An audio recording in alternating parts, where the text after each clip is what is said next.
Retomando então a nossa aula,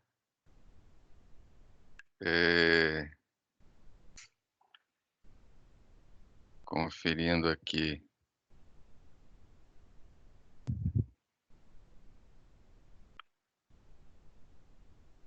módulo Microsoft Teams, REM, resistência dos materiais, V7. A tela está compartilhada, portanto, vamos continuar a respeito da análise do nosso gráfico, onde nós paramos. Nesse slide, pessoal, eu estou trazendo uma informação bastante interessante,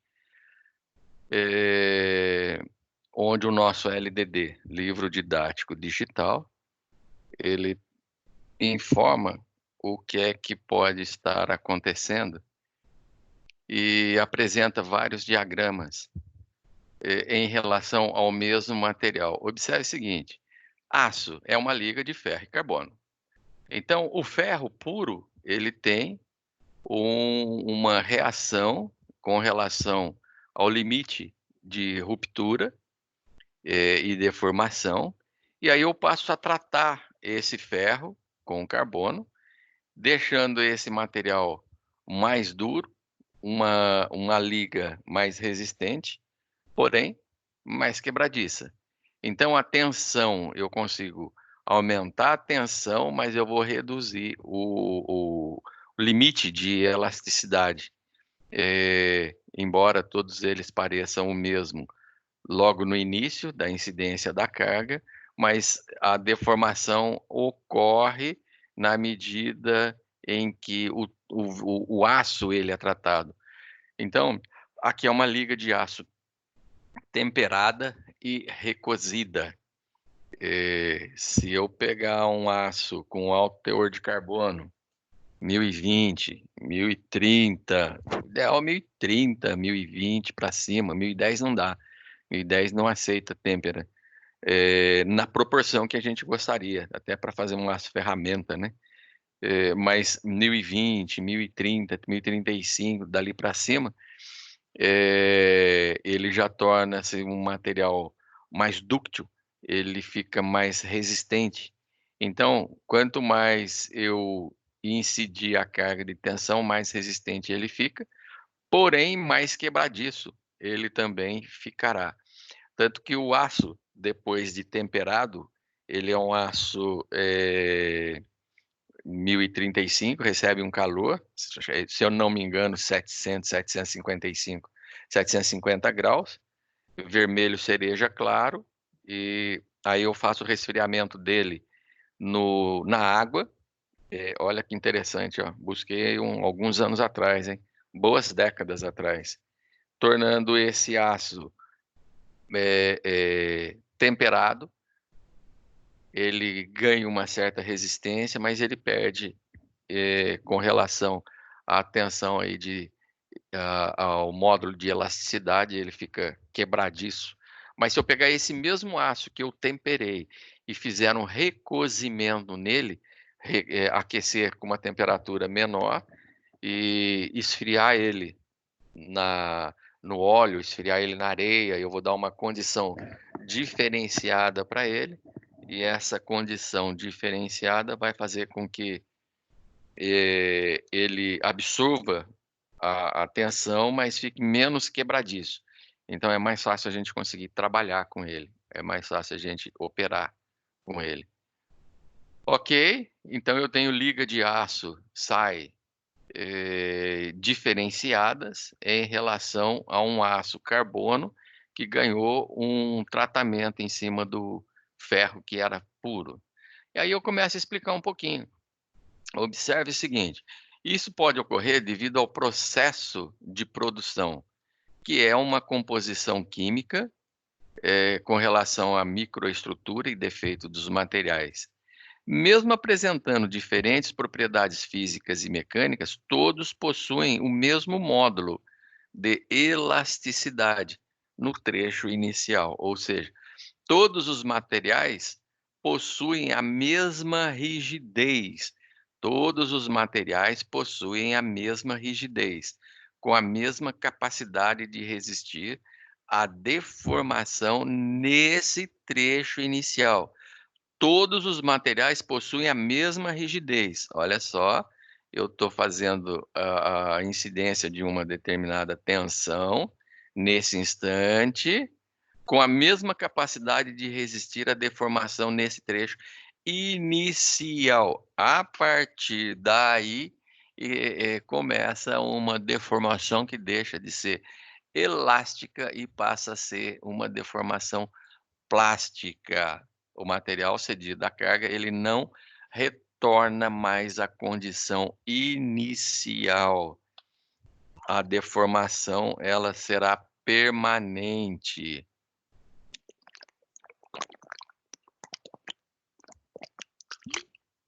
Portanto, será plástica, deixará de ser elástica. Cedida à carga, ela não retorna à condição inicial. Vale lembrar que, olha, eu estou fazendo aqui o estudo da tensão em relação à deformação, e eu vou mostrando que o ponto de ruptura de uma liga de aço temperado recosido é diferente do ponto de ruptura de um aço de liga de alta resistência, que é diferente de um aço tratado, um aço carbono. Todos eles são tratados em relação ao ferro. O ponto de ruptura do ferro, a deformação dele é mais distante, todavia a resistência dele é muito menor. Para que eu ganhe resistência, eu vou puxar o ponto de deformação, né? Então, isso ocorre por quê? Porque o material recebe um tratamento em relação à matéria-prima que ele está sendo submetido.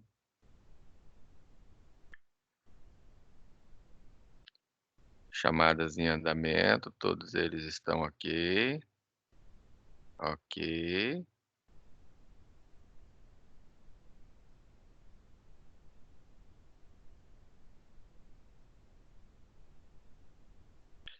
Continuando aqui a nossa aula, nós estamos a quase 2 horas de gravação.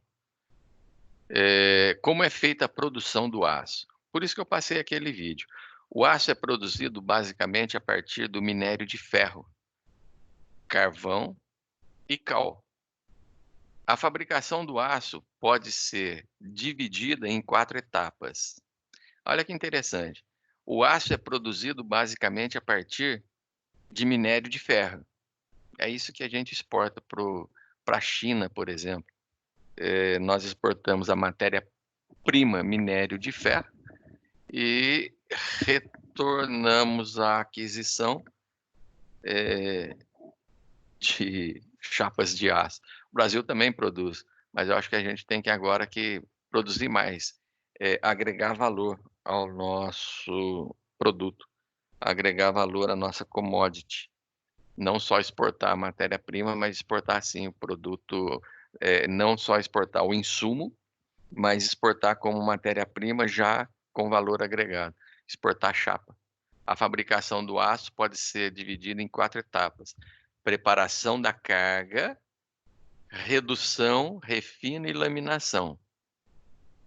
Redução, refino e laminação. Grande parte do minério de ferro fino é aglomerado, utilizando-se cal e finos de coque. Está lá no site do governo, metalurgia e siderurgia.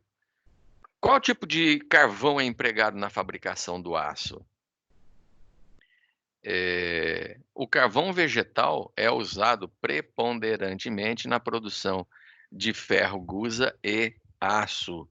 Na produção de ferro gusa, o carvão cumpre 2 funções: como combustível na produção de calor, e necessário à operação do alto forno, como calor de cirurgia, e ainda assim é um agente químico utilizado para retirar o carbono. Aço é uma liga de ferro e carbono. Se eu retiro o oxigênio, sobra o carbono. Então, esse carvão, ele tira o oxigênio e mantém o carbono. Se eu mantenho o carbono nessa combustão, né, no tratamento do aço, eu vou dando condição, aumentando o teor de carbono, o aço vai ficando mais duro, e aí eu posso me lembrar aqui dessas curvas em que eu tratando o ferro, esse material ele vai ficando mais, vai absorvendo uma maior incidência de tensão, e em compensação o limite de elasticidade dele vai diminuindo, vai se tornando mais quebradiço. Ele aceita mais a carga, mas ele se torna mais quebradiço.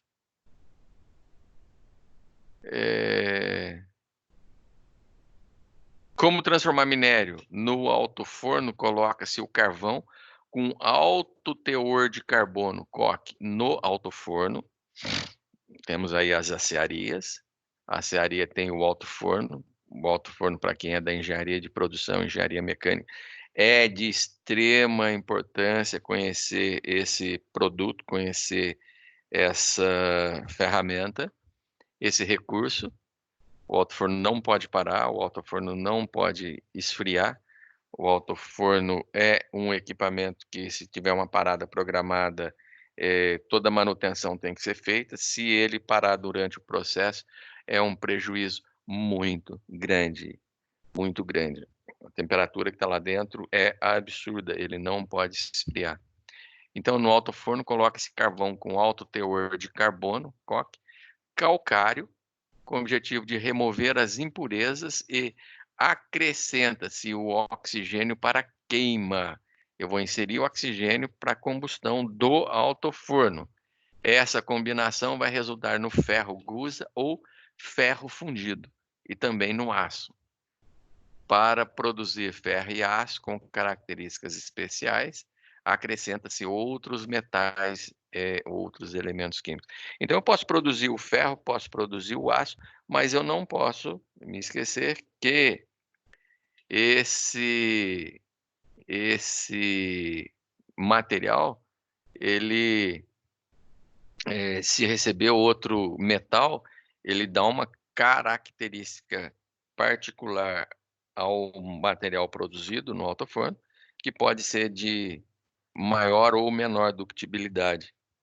Além disso, gente, eu me lembro de um trabalho que eu fiz com relação ao cromo duro, como fazer a decomposição química do cromo duro em superfícies, liga base, que é o aço, tornando a matéria-prima a aço do jeito que é produzida, sem ter uma introdução de ductibilidade no interior do aço, mas acrescentando uma ductibilidade na superfície do material por eletrodeposição, por exemplo, cromo duro. O aço tratado com cromo duro, ele pode ser aplicado aí, por exemplo, no cilindro hidráulico de alta potência, né? Um cilindro que vai sofrer uma carga grande, e ele se torna mais duro, por quê? Por causa da eletrodeposição do cromo na sua superfície. Nós também encontramos isso nas direções hidráulicas dos carros. Todo carro tem aí a direção hidráulica, e essa direção hidráulica, ela tem que ser resistente o suficiente para permitir que a direção não se estrague, claro. Embora eu tenha o alojamento onde corre o eixo que movimenta uma cremalheira, que faz a movimentação na roda, permitindo que o carro seja conduzido com uma maior facilidade. Então, existe aí um tratamento desse aço que vai ser subordinado a uma força hidráulica do veículo, para que a direção hidráulica se torne um recurso para facilitar a dirigibilidade do carro. Então, esse material tem que ser duro. Portanto, o material que é aplicado em cima do metal base é o cromo. Não estou inserindo cromo no meio da liga do aço, mas estou inserindo um tratamento superficial por eletrodeposição. Bastante interessante essa experiência, que engenheiro de produção, você pode ter uma fonte de pesquisa e procurar eletrodeposição de cromo duro na superfície do metal base, que é o aço, deixando ele mais duro. Trago também uma informação importante: o diagrama de tensão e deformação de um material com relação à sua ductibilidade. Não fiz uma parada para intervalo, porque você, a hora que assistir esse vídeo, dá continuidade e pode interromper e continuar no instante em que você achar melhor. Observe aí que eu tenho a incidência de uma determinada carga, tensão, força sobre área, e o meu módulo de elasticidade. Observe que eu tenho os pontos A, B, C, D e assim por diante.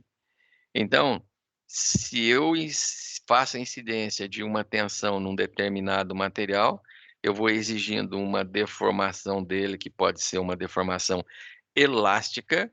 Se eu continuo aumentando a tensão, o módulo de elasticidade dele vai se ampliando até que ele entre numa deformação plástica. Essa deformação plástica, cedido à incidência da carga, o material não retorna na condição. Até que, assim, se eu fizesse a cessão da carga, né, se eu parasse de incidir a carga, ele retornaria ao ponto A, e aí ele ficaria o mesmo material. Não estou cedendo, estou aumentando a tensão, que é a força sobre área. Ele vai entrar no módulo, esse módulo ele já é de plasticidade. Se eu ceder, ele não entrou na fase de ruptura ainda, mas ele não volta mais no ponto A. Ele vai agora criar um novo ponto, D, ele ficou deformado.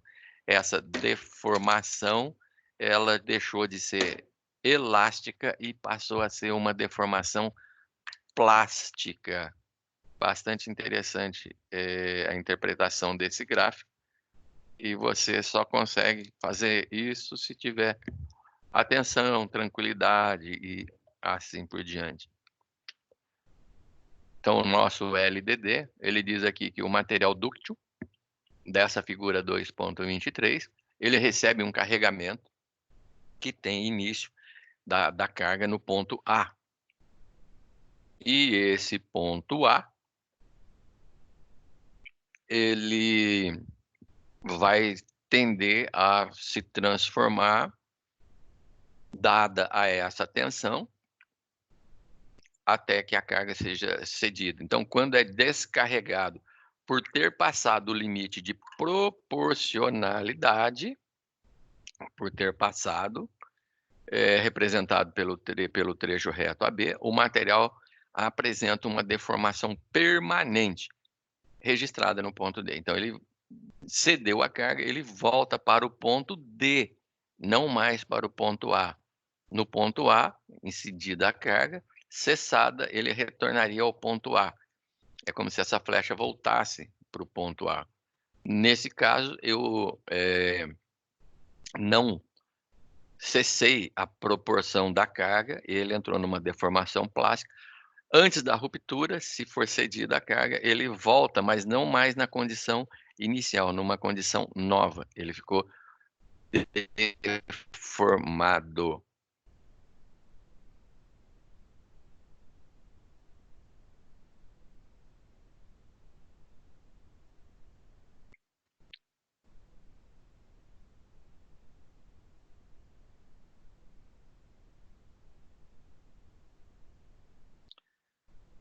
Muito bem. Continuando aí a nossa aula, eu trago agora aqui. A seguir, podemos definir a deformação total respeitando a equação 2.2, observando em cada seção a ocorrência de alteração em alguma das variáveis da equação. Então, eu estou dizendo o seguinte, que atenção, né, a incidência podemos chamar essa ocorrência que vai utilizar num determinado período, num determinado instante, uma força, um comprimento, uma área e um módulo de elasticidade. Esse trecho é uma incidência de carga num determinado instante. Então, essa equação aqui, ela passa a ser expressa como deformação total, equivalente à somatória de todos os trechos cuja incidência exista.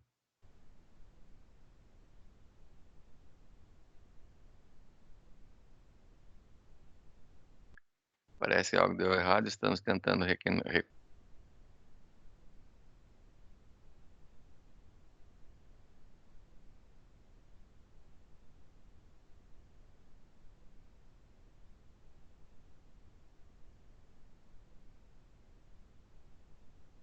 aguardando o ingresso de outros participantes. Está tudo ok. A rede está causando má qualidade da chamada. Tente mudar para uma rede melhor. Aproxime. Iniciou a gravação. A rede está funcionando, sim.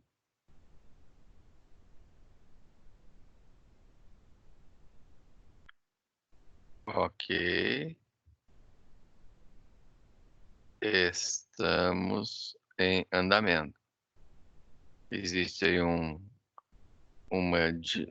recurso limitado, mas estamos suportando. Então, essa deformação é a somatória de todas as cargas em todos os comprimentos deste trecho, dividido pela área e o módulo de elasticidade desse trecho. Cada um dos trechos estão sendo analisados. Cada um dos trechos está sendo analisado. Observe que, nesse exemplo aqui, eu tenho a incidência de uma carga, 300 quilonewtons no ponto 1, 200 quilonewtons no ponto 2 e 150 quilonewtons no trecho 3. Eu preciso analisar essa incidência de carga nos trechos 1, 2 e 3. 1, 2 e 3. Portanto, sabendo-se que o segmento AC tem 200, um módulo de 250 gigapascal, módulo de elasticidade em AC, e o segmento CD tem um módulo de elasticidade de 200 gigapascal, eu consigo calcular, mas para isso eu preciso primeiro fazer diagrama de corpo livre.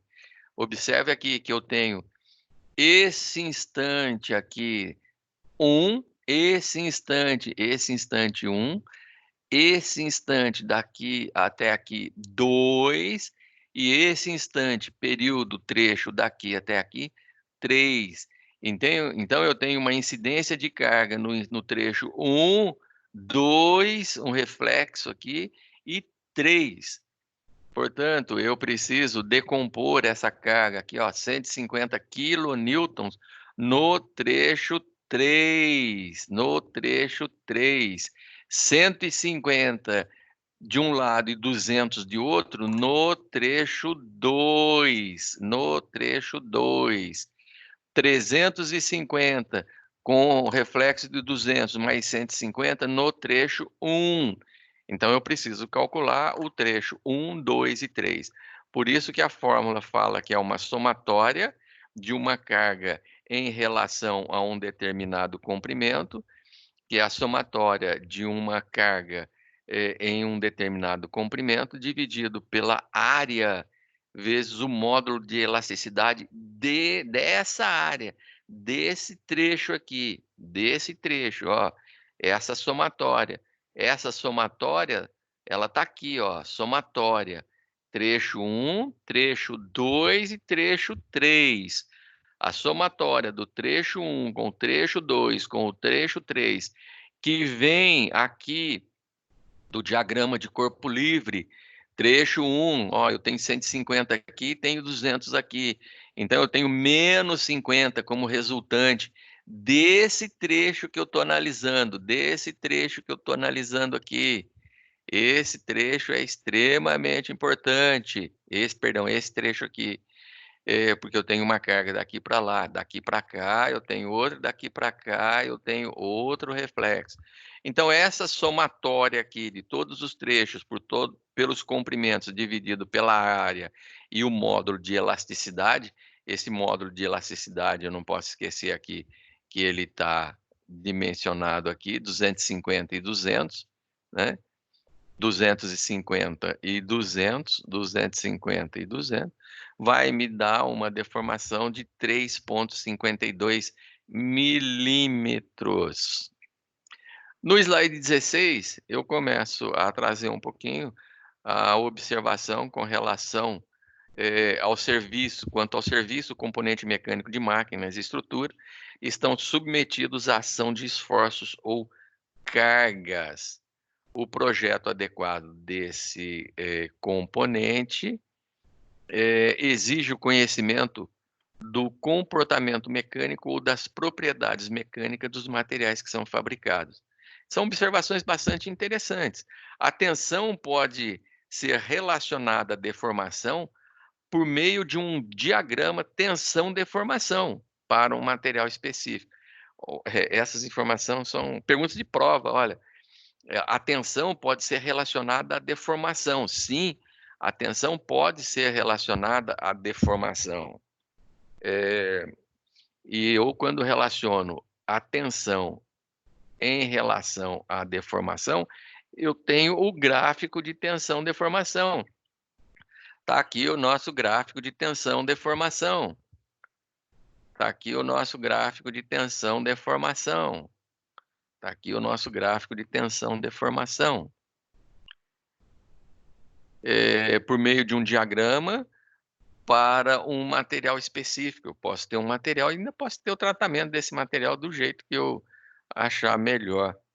Algumas propriedades mecânicas importantes, como a resistência mecânica à tração ou à compressão, a ductibilidade, a dureza, entre outros, pode ser determinada através de ensaios ou experimentos. Então, no laboratório, a gente pode ver que, dado um tratamento superficial, um tratamento no material base, esse resultado pode ser mais dúctil, e sendo mais dúctil, ele pode ser mais quebradiço, o ponto de ruptura dele pode ser menor. Eu ganho de um lado, mas em compensação eu vou perder de outro. Aí eu tenho que fazer o cálculo para ver o que me interessa. Diagrama tensão-deformação.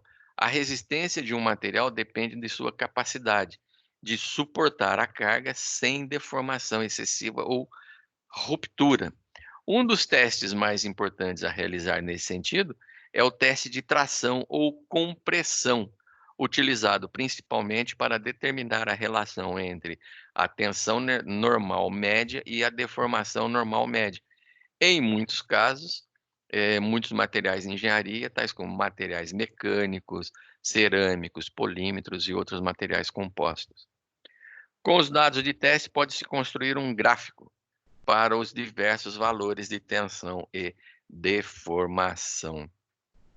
A curva resultante é denominada diagrama tensão-deformação. Pode ser convencional ou pode ser real. No diagrama tensão-deformação convencional, os dados registrados de tensão são obtidos dividindo-se a carga aplicada pela área, força sobre área.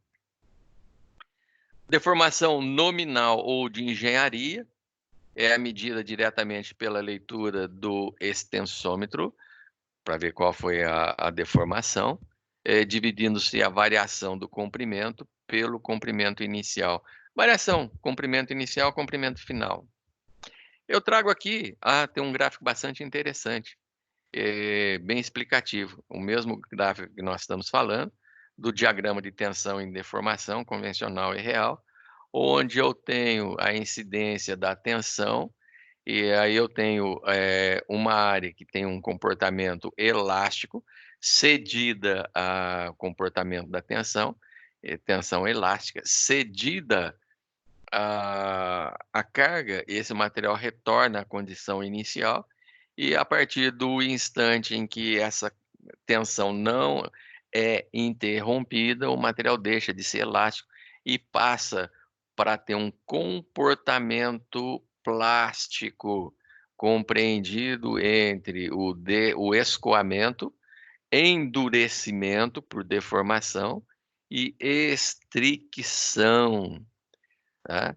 Então, lembrando aí que o limite de proporcionalidade deixa de ser elástico, passando para um escoamento, o material entra numa fase de escoamento, uma deformação por endurecimento, e depois a estricção até a tensão de ruptura.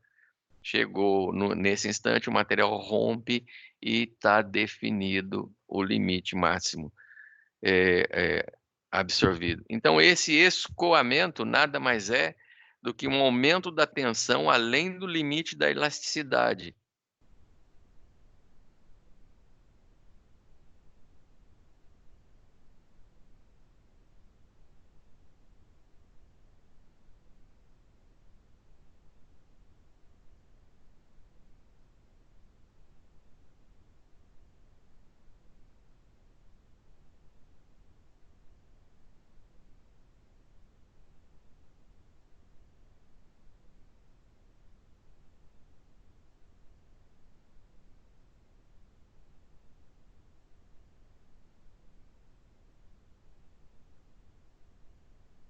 Exatamente para permitir um maior trânsito. Ok, internet voltou, está tudo funcionando. Má qualidade da rede, a rede está causando má qualidade da chamada. Tente mudar para uma rede melhor. Pois é.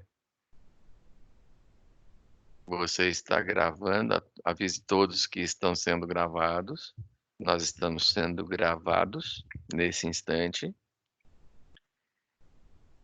A conexão foi restaurada e a tela está sendo transmitida, tudo está acontecendo. E aí, retornando ao nosso ponto, preciso observar que nesse gráfico ele é bastante informativo. Eu estava falando aqui do escoamento. O escoamento, com aumento de tensão além do limite da elasticidade, a curva fica horizontal, um trecho CD, pois o alongamento do corpo ocorre sem aumento notável da força de tração. Então, na medida em que eu estou incidindo a tensão, observe que o material vai se decompondo, né? Ele vai adquirindo essa condição nova, o alongamento do corpo ocorre, não precisa aumentar a tensão. Esse fenômeno é conhecido como escoamento, e a tensão provoca o escoamento, é chamada tensão limite de escoamento ou ponto de escoamento. Na região, o material fica perfeitamente plástico, não volta mais na condição elástica, não retorna mais, ou seja, ele se deforma sem um aumento da carga aplicada e faz com que ele se deforme permanentemente. O endurecimento por deformação, aqui endurecimento por deformação, o que que é isso?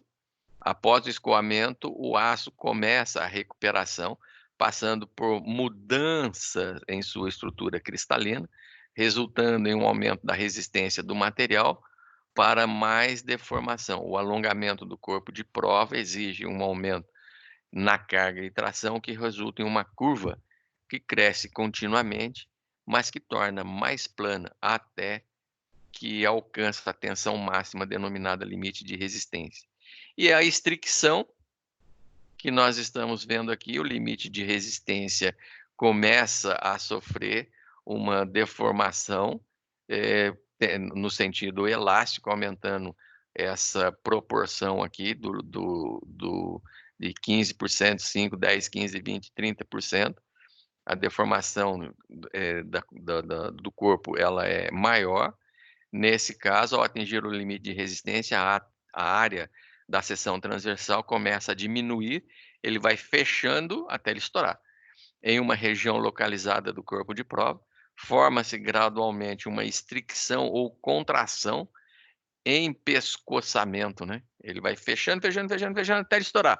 Nessa região, à medida que o corpo se alonga.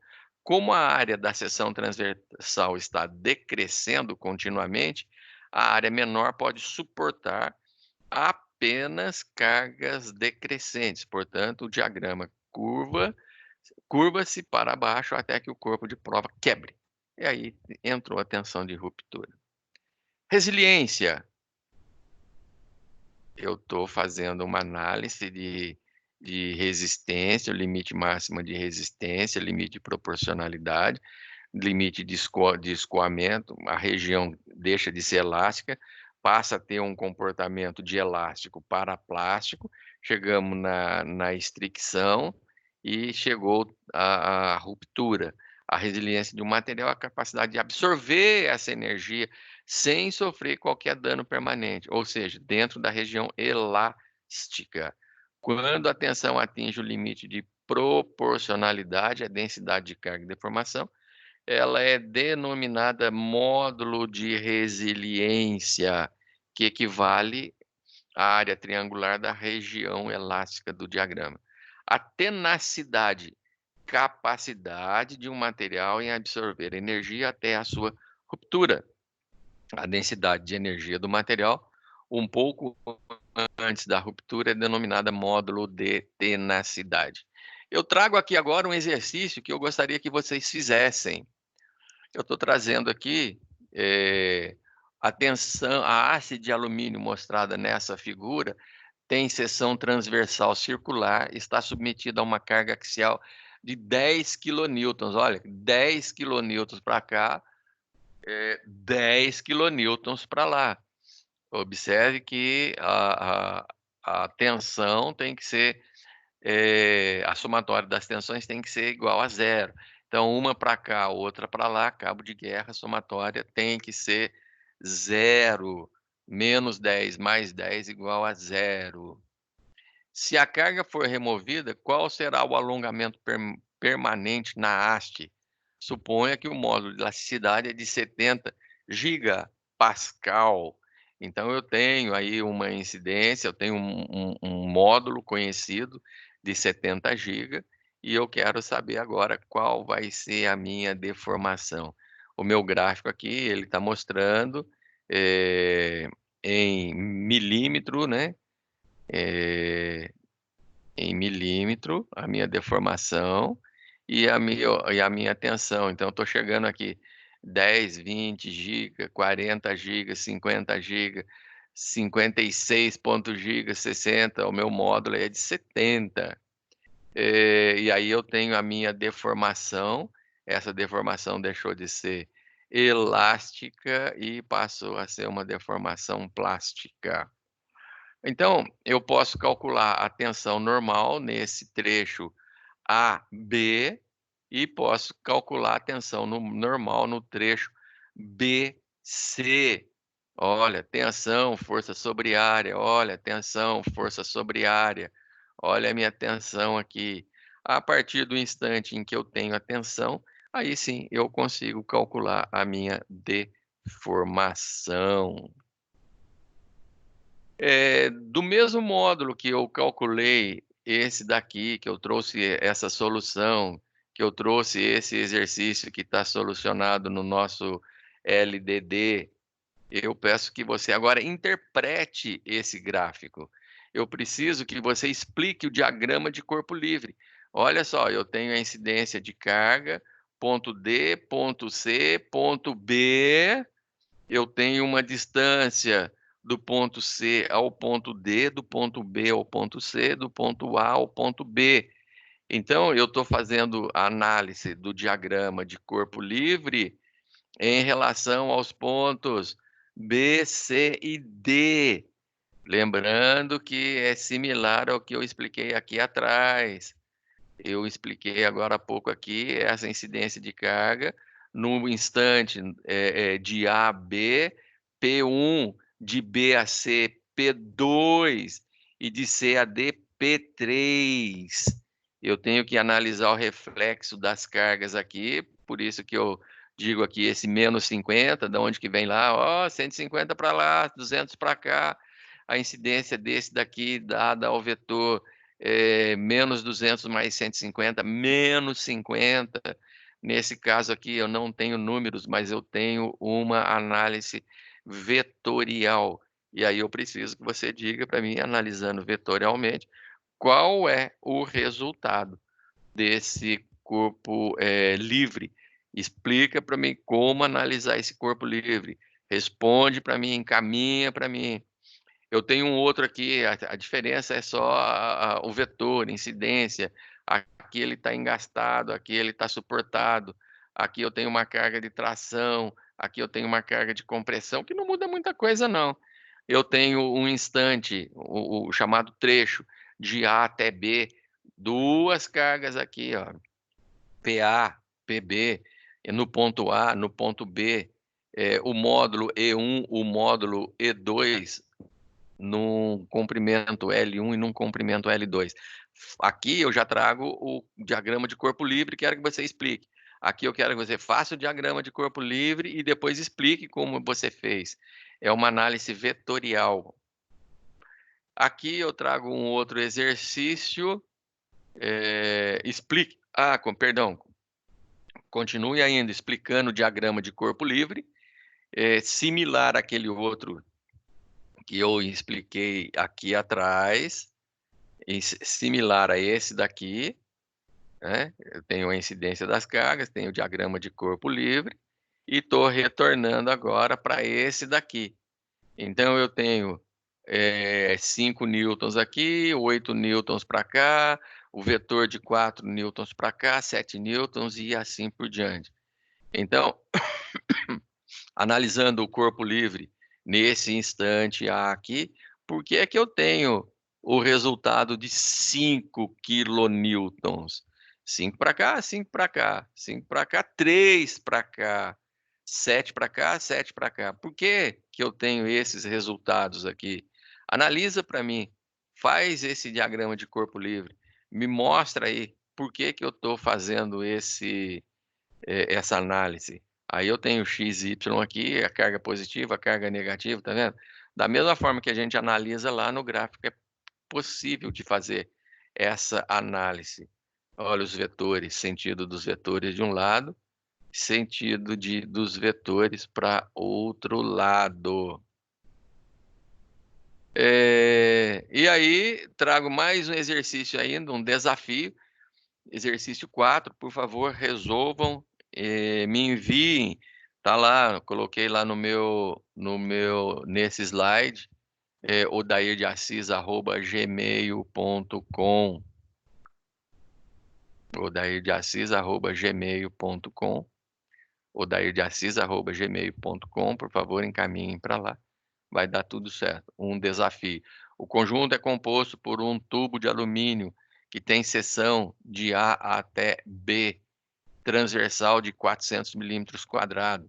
Uma barra de aço com 10 milímetros de diâmetro está acoplada a um colar rígido e que passa pelo tubo. Se uma carga de tração de 80 kN for aplicada na barra, determine o deslocamento da extremidade C da barra. Então, eu vou fazer essa tensão, olha, 80 kN e tal, e eu quero saber qual é a minha deformação, qual é o deslocamento. Aqui está um início do diagrama de corpo livre, e eu gostaria que vocês fizessem esse cálculo. Então, gente, nós não paramos para o intervalo, nós continuamos. Eu resgatei um pouquinho da memória do que nós estávamos fazendo e trago até então essa atividade E a semana que vem a gente continua para fazer mais alguns exercícios. Eu espero que vocês estejam bem. Torço por vocês, por favor, se cuidem, cuidem de suas famílias. Vamos transpor, né, esse período aí o mais breve possível, de forma mais racional possível. Muita saudade de vocês para a aula presencial. O que a gente conseguiu foi fazer uma evolução. Nós estávamos no módulo presencial, bastante interessante, bastante alegre, bastante dinâmico. E depois, em seguida, nós passamos para um novo modelo em que eu fiz o slide, gravei o áudio separado. Depois eu passei para um módulo MP4, subindo para o YouTube, depois trazendo para vocês. E agora a instituição forneceu uma nova ferramenta que é do Microsoft Teams, e essa ferramenta está proporcionando uma proximidade maior da nossa interação. E é a nossa primeira aula, nosso primeiro contato, e eu espero que nos próximos contatos a gente possa estar juntos. Quem não teve a oportunidade de participar, pode continuar usando a gravação, e essa gravação vai permitir que você ouça, veja as telas que eu disponibilizei.